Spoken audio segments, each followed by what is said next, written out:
जय राधे। आज के इस विशेष कथा विश्लेषण में आपका स्वागत है।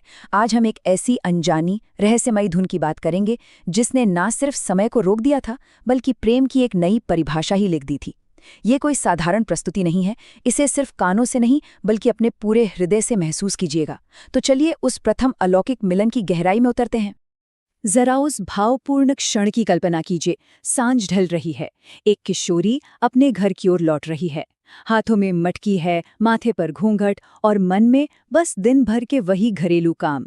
कदम अपनी चाल से बढ़ रहे हैं कि तभी अचानक हवा में कुछ घुला, कोई आवाज आई।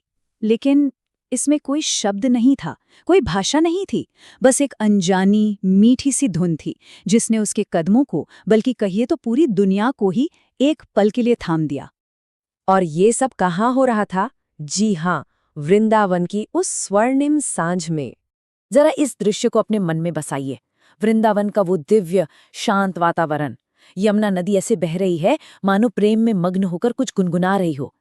किनारे खड़े कदम के पेड़ भक्ति में पूरी तरह नतमस्तक झुके हुए हैं। मोर अपने ही आनंद में भाव विभोर होकर नाच रहे हैं और हर घर की देरी पर एक पावन दीपक टिमटिमा रहा है। सच कहूं तो ये वो भूमि थी जहां शायद स्वर्ग भी उतरने के लिए तरसता हो। पूरी प्रकृति जैसे उस परम सत्ता की लीलाओं को देखने के लिए एकदम तैयार बैठी थी। और इसी पावन भूमि पर दो दिव्य आत्माओं की कहानी आकार ले रही थी। एक ओर वो किशोरी हैं जिनका मन एकदम निर्मल है, रोज सूरज उगने से पहले उठना और अपने साधारण से कामों में लग जाना। लेकिन उनके भीतर एक अजीब सी बेचैनी पल रही थी, एक ऐसा खालीपन जो लगातार कुछ ढूंढ रहा है, पर वो क्या है ये वो खुद भी नहीं जानती थी। और दूसरी ओर हैं बालक कृष्ण, चंचल, नटखट, चेहरे पर हमेशा वो प्यारी सी मुस्कान। लेकिन सबसे खास बात थी उनके हाथों में मौजूद वो छोटी सी बांसुरी। किसी को नहीं पता था कि वो बांसुरी कहाँ से आई, लेकिन इतना तय था कि उससे बहुत जल्द एक गहरा जादू होने वाला था। और फिर वो पल आया जब उस बांसुरी ने अपनी पहली पुकार लगाई। सांझ का वो समय एकदम जीवंत हो उठा। सूर्यास्त हो चुका है, सखा और गायें अपने अपने घरों को लौट चुके हैं। कृष्ण बिल्कुल अकेले यमुना किनारे उसी कदम के पेड़ पर बैठे हैं। और तभी वो पहला स्वर गूंजता है।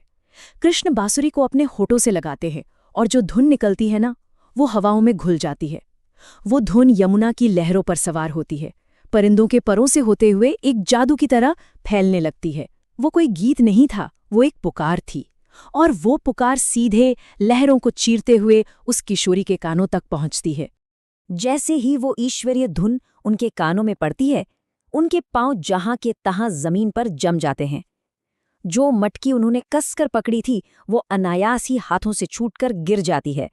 वो धुन सीधे उस हृदय में उतर जाती है जिसका दरवाजा ना जाने कितने जन्मों से बंद पड़ा था, जैसे किसी ने बहुत गहराई से पुकारा हो। और फिर बिना कुछ सोचे समझे वो एक स्वप्न की तरह, जैसे नींद में चलते हैं ना, बिल्कुल वैसे ही उस धुन की दिशा में यमुना के किनारे की ओर खींची चली जाती हैं। और फिर आता है वो क्षण, उस प्रथम मिलन का क्षण। बस एक पल, वो किशोरी कदम के पेड़ की ओट में जाकर रुकती हैं, अपने घूंघट की आड़ से बिना पलक झपकाए बस उस बांसुरी बजाते हुए नटखट बालक को देखती रह जाती हैं। और तभी कृष्ण अपनी आंखें खोलते हैं और सीधे उस पेड़ की ओट की तरफ देखते हैं। दोनों की नजरें मिलती हैं। कोई शब्द नहीं, कोई हलचल नहीं, एकदम सन्नाटा। लेकिन ये सन्नाटा दुनिया के हर शोर से, हर शब्द से कहीं ज्यादा मुखर था।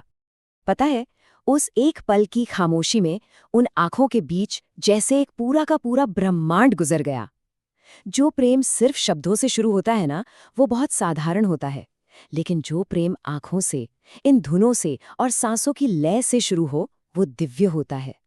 उस एक दृष्टि में, एक नज़र में जन्मों जन्मों की पहचान छुपी थी। ये एक ऐसा मिलन था जिसे कोई भी भाषा कभी नहीं समझा सकती। इस जादुई दृष्टि मिलन के बाद कृष्ण हल्का सा मुस्कुराते हैं और फिर से बांसुरी बजाना शुरू करते हैं। लेकिन अब वो धुन बदल चुकी थी। अब ये पूरे वृंदावन को पुकारने वाली धुन नहीं थी।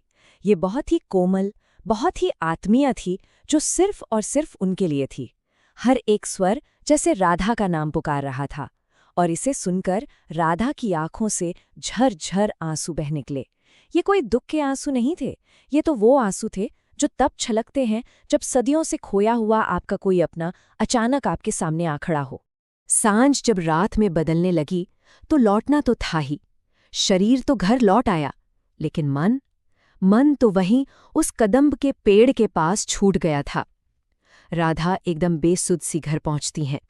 माँ पूछती हैं कि इतनी देर कहाँ रह गई थी, लेकिन उनके पास कोई जवाब नहीं होता, सिर्फ गहरा मौन।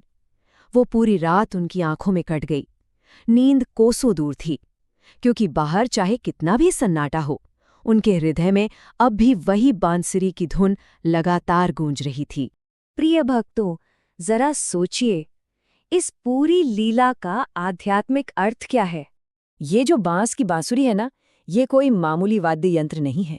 जब बांस भीतर से पूरी तरह खाली होता है, खोखला होता है, तभी उससे इतना मधुर संगीत निकल सकता है। ये उस आत्मा का प्रतीक है जिसने अपने सारे अहंकार, अपने डर, अपनी सारी सांसारिक इच्छाओं को पूरी तरह से खाली कर दिया है। और राधा जी, वो उसी निर्मल और निस्वार्थ हृदय का प्रतीक हैं। जब हम अपने भीतर के अहंकार को खाली करते हैं, तभी परमात्मा हमारे जरिए अपना संगीत बजाते हैं। श्रीमद् भागवत में एक बड़ा सुंदर वर्णन आता है, वेणुनादम इदम श्रुत्वा, यानी जब परमात्मा अपनी बांसुरी बजाते हैं, जब वो पुकारते हैं, तो पूरी की पूरी सृष्टि मुग्ध होकर वहीं ठहर जाती है।